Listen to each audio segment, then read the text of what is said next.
Bismillah, alhamdulillah, wa salatu wa salamu ala rasulillahi wa ala alihi wa sahbihi wa wala, amma ba'd. Today we're going to summarize in hopefully 10-15 minutes the fiqh of zakah. Just enough information for us to make a brief calculation. Now, no doubt, such a topic requires much more time and energy, and each one of you is responsible for figuring out that which is not mentioned on the flyer. You have exceptional circumstances. I am here, there are other scholars as well in the city. It is your job to find out, and inshallah we will help out as much as possible. Now, what exactly is zakah? Why did Allah subhanahu wa ta'ala legislate zakah? Of course, zakah is one of the most important requirements of our religion, and in over 30 verses in the Quran, Allah pairs together salah and zakah. And Allah describes the believers as those who pray and give zakah. And so, zakat is second only to salah in Islam. الَّذِينَ يُقِيمُونَ الصَّلَاةَ وَيُؤْتُونَ الزَّكَاةَ. Right? So iqamat is-salah and ita is-zakah is paired together in over 35 verses in the Quran. And we all know what happened at the time of Abu Bakr when a group of new Muslims decided they don't want to pay zakah. That Umar ibn al-Khattab and others, they said these people cannot be Muslim because they have denied the zakah. And so anybody who denies the zakah, anybody who does not pay the zakah thinking there's no right in his money for Allah subhanahu wa ta'ala, this person simply cannot be a Muslim. Now there are many wisdoms of legislating zakah. Of the primary wisdoms of legislating zakah is to eliminate greed from our hearts. That Allah subhanahu wa ta'ala wants us to give in order to force us to be generous to others.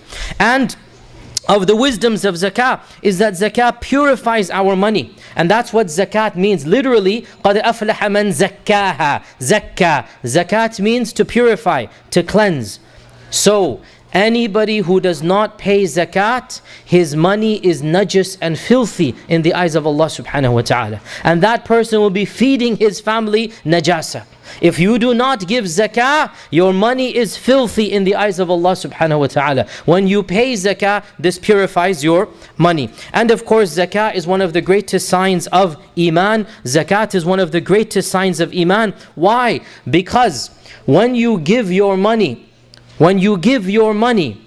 there must be something you get back in return. No, none of us just gives money and then expects nothing back. And therefore, when we give money for Allah and we don't get anything back that we see, this shows us that we fully believe that we are going to get something back even if we don't see it. We have iman in Allah subhanahu wa ta'ala. And that is why one of the most interesting terms of zakat is sadaqah. And sadaqah comes from sidq, or to say the truth. And the reason why sadaqah means to give your charity for the sake of Allah is because when you give your money, you are saying, oh Allah, I believe you to be true. Sadaqah. Sadaqallahul azim. Sadaqah.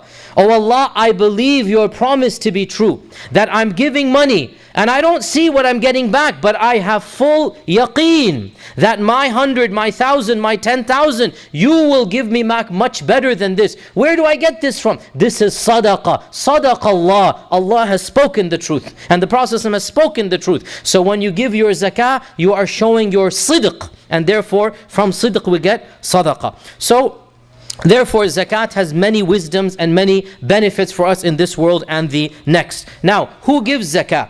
By unanimous consensus, it is obligatory on all adult Muslims who have more than the nisab, which is the minimum amount, for a Islamic year. So, adult Muslim, of course by adult we mean sane and the regular conditions apply here, who has more than the nisab for over a year. There's a little bit of a controversy over zakat of children's money. So for example, suppose somebody has gifted your child. Suppose a grandfather or an uncle has said, here's $50,000 for my nephew, my niece. When they grow up, this is for their college. Let's give an example, right?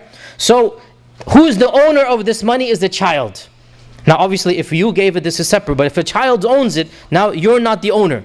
So if the child owns the money, is there zakat on the child's money? Little bit of a controversy here. The Hanafi school of law says that no, there will not be zakat until the child becomes baligh, until that is 15 or 16. And the other three schools of law say, so the money will be liable for zakah and the guardian of the child must give. Because for the other three schools, they say zakat is also haqq for society, not just haqq for the Muslim. It's haqq for society. So this kid has $50,000 in his account for his college fund. But according to the three madhahib, society also has a right on that money. Fuqara have a right on that money. Right? So according to the other three schools of law, therefore they would say the wali or the guardian of the child will give zakat on the money of the child. And the Hanafi school says because it's a child, so the child you don't ask him to pray necessarily, you don't do this and that. So they would say that this is not a requirement, and this is one of the many differences in the fiqh of zakat. What do we give zakat on? What do we give zakat on? Well, there are four types of wealth that zakat is liable for, and we're only going to discuss two of them, and two we will leave. The two that we will leave are agricultural produce and livestock. We're not going to talk about that. Anybody who's a farmer, come see me. I'll look up the books of fiqh for you. I haven't memorized that for 20 years. But if you're a farmer, or you have a lot of produce or land, or you have a lot of if you have a lot of animals, for example, then we have to look up your zakat. Otherwise, we will leave it for the purposes of this short khatira. So what are the two categories of zakat that are very prevalent in our community? Number one, money. And by money we mean gold and silver and cash. And number two, business commodities. Now business commodities is only for those who are in the market buying and selling things other than money. For those of you who go to a job 9 to 5, you work for a corporation, you don't have a business, you don't have a franchise, you don't have a furniture store, you don't have a gas station. For those people, they don't even have to worry about that. Only those who are buying and selling, they have to worry about the second category. For the majority of American Muslims, we work for a company, we work for a corporation, we get a salary, and we're not really dabbling in business produce or business issues, so we only have to worry about the first category. But I'll briefly summarize the second category as well. So the first category is what? Money, gold, and silver, and cash. Now, what is the minimum amount that is the nisab? Scholars have pretty much unanimously agreed it's 20 dinars of gold and 200 dirhams of silver. Once upon a time, 20 dinars of gold equal 200 dirhams of silver. Dinar literally means gold, dirham means silver. So once upon a time, one gold coin equaled 10 silver coins. Obviously that time has long gone. Right? These days gold is, I think, 70 times more expensive or something than silver. Nonetheless, scholars have tried to calculate and extrapolate, so there's a little bit of a small spectrum of opinion. How much is 20 dinars? Some say 84, some say 87, some say 85. I just put in your handout 85 grams of gold, which is pretty much a majority position. 85 grams of gold is one nisab. 595 grams of silver is another nisab. And in our modern times, if you look at the charts, it fluctuates on a daily basis. So the nisab of gold is going to be around 3,900 something if you calculate it this month, and the nisab of silver is going to be around 400 something dollars. The point being though, that anybody who has more than $4,000 in a year must give zakat. And pretty much every one of us who is middle class or even lower middle class, we have more than $3,000-4,000 for the year. How about if I have a debt? How about if I owe somebody money, or somebody owes me money? So I took a loan of $10,000, or somebody took a loan from me for $10,000. What do I do? So very simply, if you owe somebody money, and now listen carefully. Number one, it is a short-term investment, short-term debt. He wants it back, right? In this case, you will deduct this amount from your total assets. So I owe somebody $30,000. I calculate how much money I have in the bank and everything. It comes out to be 70,000. I will deduct 30,000 from 70,000 to give 40, and I will give zakat on 40,000. Because I owe somebody that much, it's not my money. Right? This is if the debt is immediate, means he wants it back. If the debt is long term, so somebody's given you money and he's not begging, he's not asking you, and the classic example here is the mortgage on our houses. Let's not get into the issue of whether mortgage is halal or haram. It is a debt. You owe $200,000, $300,000, right? This is a long-term debt. You do not deduct long-term debts from current assets, because if you were to do this, all of us are bankrupt.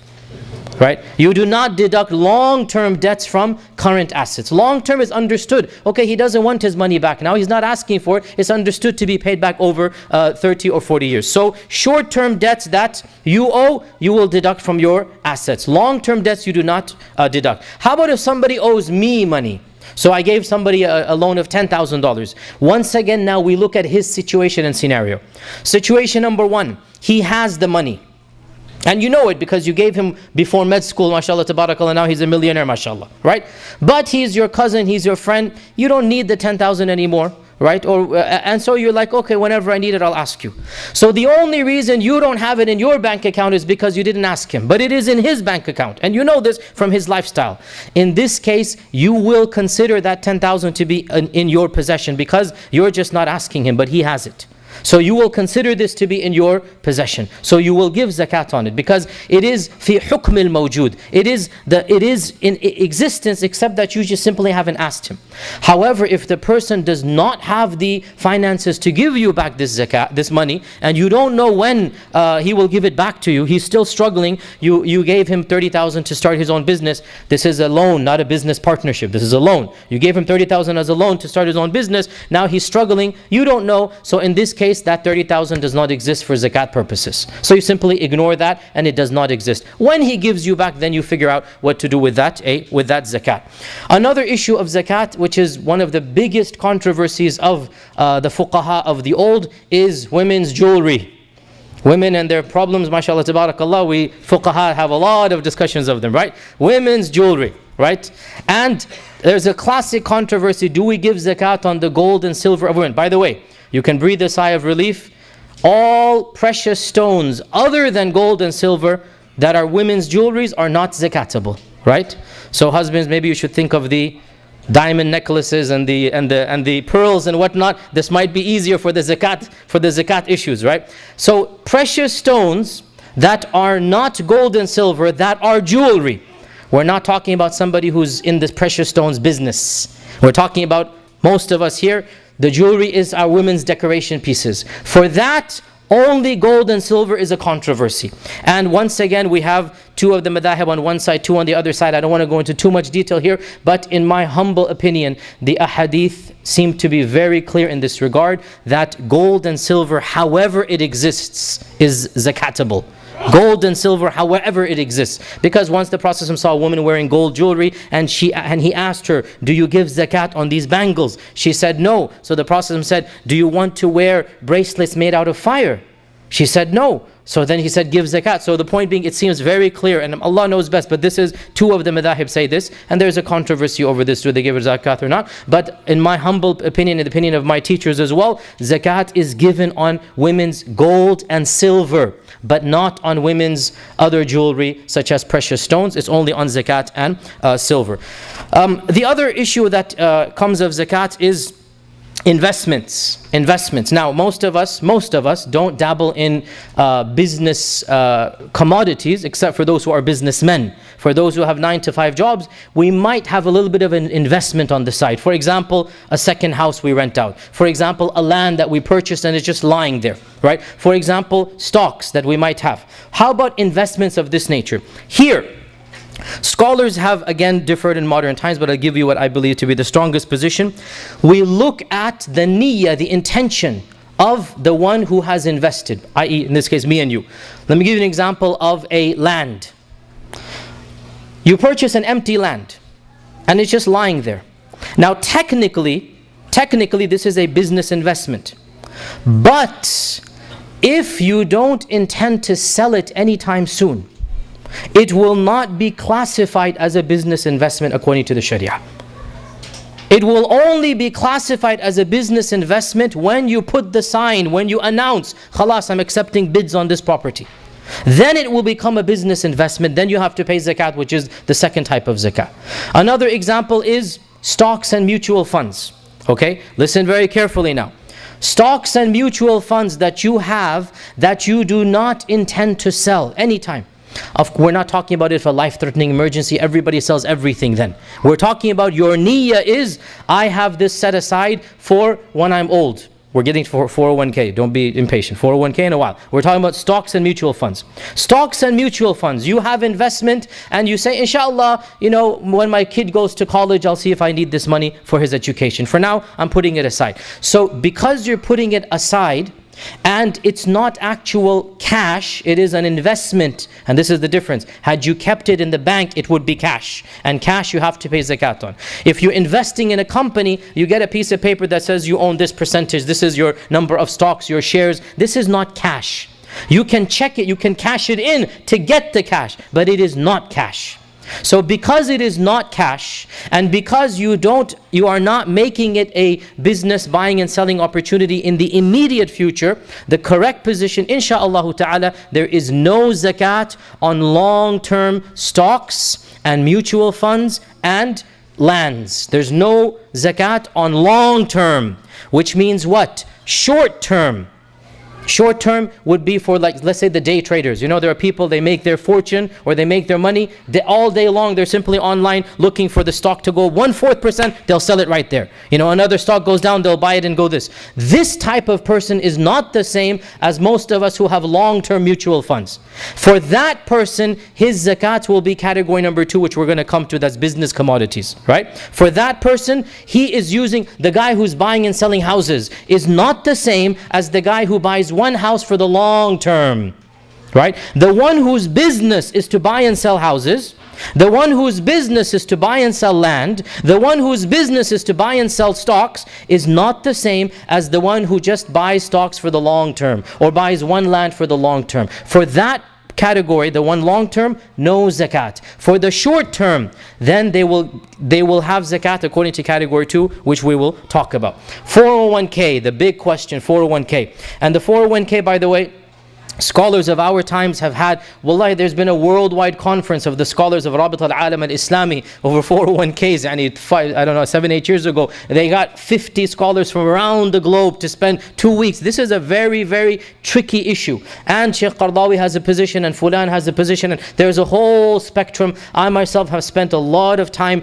trying to see which position. The majority of scholars, and this is what the OIC or the Rabita has also said, which is one of the largest scholarly bodies of our time, the Rabit al-Alam and the majority of scholars have said 401ks are not zakatable until you cash them out, which is when you retire, right? Because they are in the hukum of long term, not the hukum of short term. The ruling will be the long term. So 401ks you do not pay zakat on until you get the actual cash. When will you get the cash? When you are 65, 70, when you basically cash out your 401k, then you will give zakat on it. Until that time, it's really not, and the reason they say this, it's not your full property. You don't have what's called milkiya. You don't have control. Other people, your company, others, there's liabilities. You can't have a full say in it. So, bottom line, the strongest position, 401k, inshallah ta'ala, there is no zakat until you actually cash out on it. Okay, so what is left then?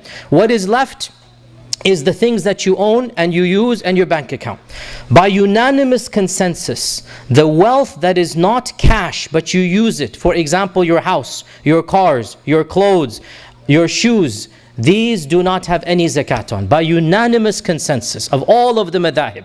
The wealth that you physically use and you live in and you drive, there's no zakat on that. So therefore, for most of us, the bulk of our zakat will be in our cash, in our savings, in our jewelry. This will be for the most of us. And what do the scholars say? Again, to make a long story short, the scholars of our times, understanding that most of us live by paychecks. Like once upon a time, paychecks were unheard of. You didn't know how much wealth you would get. You would get a big amount one year. You might not get anything for many years after that. Things were different back then. For us, the bulk of the world gets a paycheck, right? And it is almost impossible to figure out how much money we have in January versus February versus March versus April, and then figure out what was the nisab of each month. It would drive the average person crazy, even if they were an accountant. Most of us are not accountants. So, because of this, the fatwa that has been given by many scholars, including Shaykh Ibn Uthaymeen and the Rabit and others, to make things easy for the Muslims. Now this is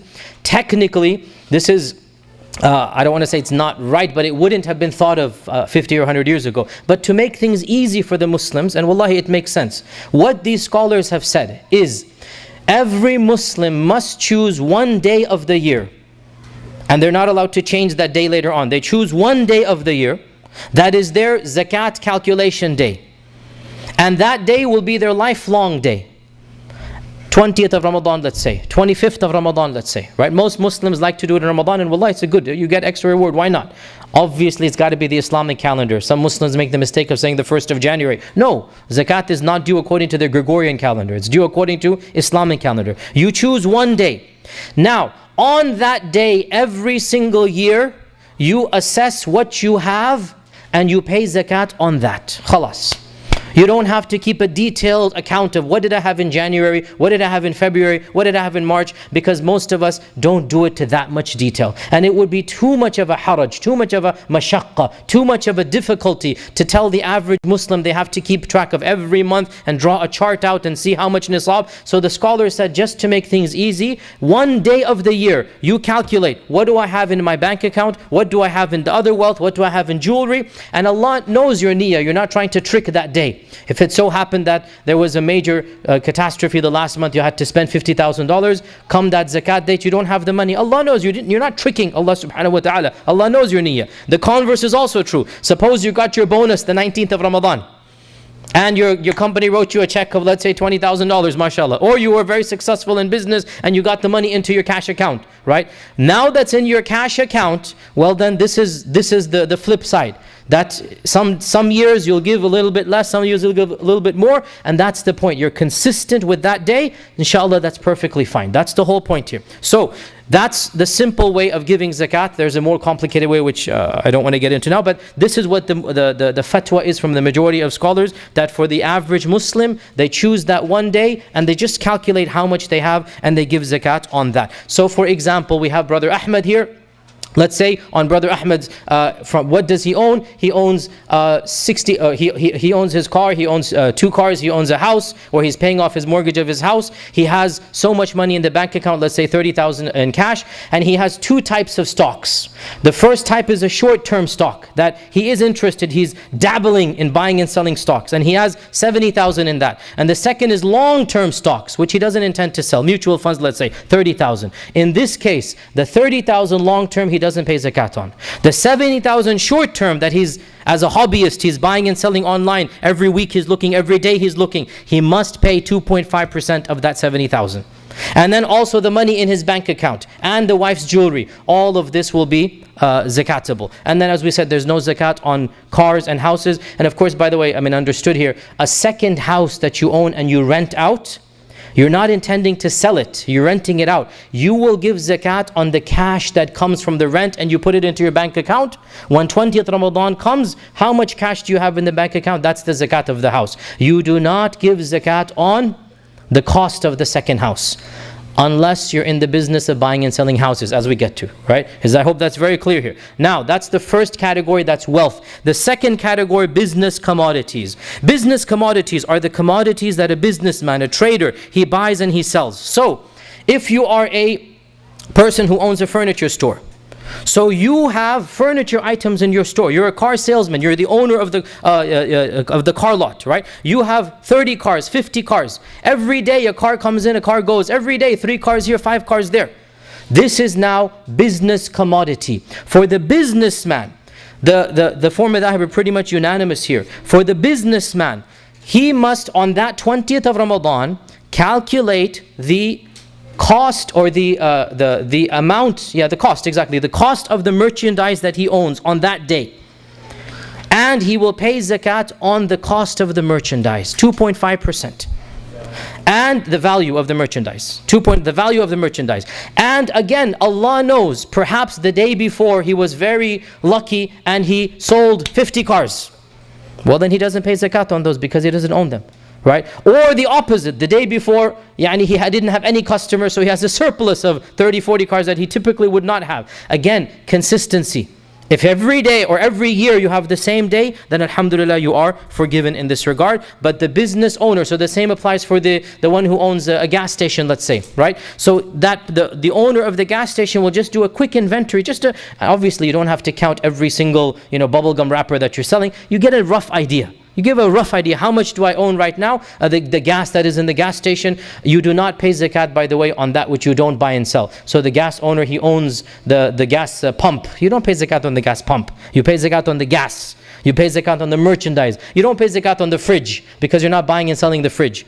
right? You get the point here, right? The merchandise that you use in your store, you don't pay zakat on. Not the merchandise, excuse me. The utensils or the items that you use in the store, you don't pay zakat on. It's only the merchandise. This is urud al-tijara, or the business commodities. Okay, so this is in brief in terms of the second category, that's business commodities. One final point, inshallah, then we will move on to the tarawih. One final point: who do you give zakat to? There are 8 categories mentioned in the Quran, but there's really only 2 that are relevant to most of us, and that is faqir and miskin. Faqir and miskin. And what is the difference between faqir and miskin? The majority position is that faqir is somebody who does not have enough to live a normal life. Miskin is somebody who's struggling to live, but he might have some meager life. So he has a house, but it's too small for all of his children. He has a very old car. This is miskin. And remember, we just mentioned in Surah Al-Kahf that the ship belonged to what? Miskin. The ship belonged to miskin. So they're struggling, they're eking out an existence. And so you give to a person. Now this is, again, there's a whole spectrum of opinion. I'll just tell you what I think is the strongest position, and Allah knows best. Every culture, every society has a norm that they consider to be, it's okay to live up till this level. If you go beneath this level, this is poverty. And this changes from culture to culture. Let me give you an example. In America, if you don't have a fridge in your house, you are very, very poor. Whereas in some lands, to have a fridge is a luxury. Still to this day, by the way. In some lands, to have a fridge is a luxury. It's not something that is necessary, right? In America, in most cities, if you don't have some type of car to get around, then really you're struggling to live, right? If you don't have some type of car, even if it's an old car, you're struggling to live. There's a certain level that is understood, that this is a level that beneath which you are considered to be living in difficult circumstances. Now, what this level is not a fine line, it's a little bit of common sense. You know, the Sharia does not come with fine lines, it's common sense here. Anybody, in my humble opinion, this is the position of the majority of scholars, by the way, anybody who is beneath this line of regular struggling, if you like, they're in the line of poverty, this person is mustahiq, he is allowed to take zakat. And you may give this person enough zakat to make sure that they are taken care of. Some scholars have said for 1 year. Some have said you can only give the nisab, which I do not agree with, because if you only give the nisab, you could only give $4,000. Sometimes a family of 4 or 5 children, $4,000 will last them 3-4 months. It's not going to be enough for them. In my humble opinion, this is the Shafi'i madhab as well, you can give as much as they need. And this seems to be the strongest opinion. You can give them as much as they need. And it is recommended for each one of us to go find people who genuinely need the zakah. Not just to hand over to somebody, to find somebody who needs the zakah and hand it over to them. And you do not have to tell them that it is zakat. You just hand them the money and you just say this is a gift. You don't have to say it is zakat money. The issue of not giving to people, descendants of the family of the Prophet is a true one. All of the madhahib are in agreement that somebody we call a Sayyid in our culture, Indian Pakistani culture calls it Sayyid, and the Arabs call them Al al-Bayt. We do not give to a Sayyid or an Al al-Bayt. However, let me do point out here that, excuse me for saying this, but we in our culture, the Indian Pakistani culture, have a big problem of assuming everybody is a Sayyid when they're not a Sayyid, right? It is as if all the descendants of the Prophet have migrated to India and Pakistan. Every second one of us is a Sayyid. The fact of the matter is, and let me be very blunt here, I am also Pakistani as you know, let me be blunt here. Somebody who says they're a Sayyid doesn't make them a Sayyid. Somebody who says they're a Sayyid doesn't make them a Sayyid. Everybody says they're a Sayyid back there. The fact of the matter, if a person is genuinely a descendant of the Prophet, they would have a shajara, they would have a genealogy chart. And we know this from experience, from interacting with the people. The real descendants of the Ahl al-Bayt, the real descendants, they kept a shajara, they kept their lineage. Just because your grandmother told you you're a Sayyid doesn't make you a Sayyid. So if somebody says, yeah, I think I'm a Sayyid, it doesn't make him, if he's mustahiq of zakah, you may give him zakah. And the final point here, inshallah, relevant to our MIC thing, is that what I recommend and advise, and I am doing this myself, inshallah, as well, just to tell that I fully believe in this, divide your zakah into portions. One portion, you find the mustahiq yourself. Go to some relative, go to somebody, friend, and give them zakat. Another portion you give over to get to people you don't have access to. I don't have access to the refugees in Syria, but I want to give them zakat. So what do you do then? Here comes in MIC. Alhamdulillah, as we said, we will take your zakat money, and we have 2 projects that we're going to give to. And this was again, I'm a strong believer in this. One of them has to be local. I'm a strong believer in local projects. We need to find our own mustahiq in this community and give them zakah. Many of us, we probably don't know people, or we cannot find that many people for here in Memphis. We will take charge of that. There are people that are deserving of zakat. We will take charge of giving them zakah in Memphis. One portion will go to them, another portion to the refugees and the laji'in in Syria and Jordan and Turkey, wherever they are. We will give it to them, and one portion you guys find your own people, your families, your extended relatives. And as I said on the chart, you may give zakat to relatives as long as they're not ascendants and descendants and your wife, right?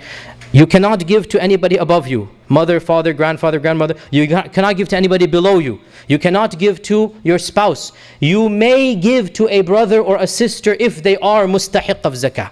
You may give to a cousin or an uncle, and in fact this is more rewarding as long as they are mustahiq of zakah. I know a lot of questions have been raised. Obviously we don't have time to get into them, but alhamdulillah, I'm here. There are other scholars alhamdulillah in the community as well. Anytime you need, inshallah ta'ala, you can come to me and ask me. And with this, inshallah, we will resume. Jazakumullahu khair. Assalamu alaikum wa rahmatullah.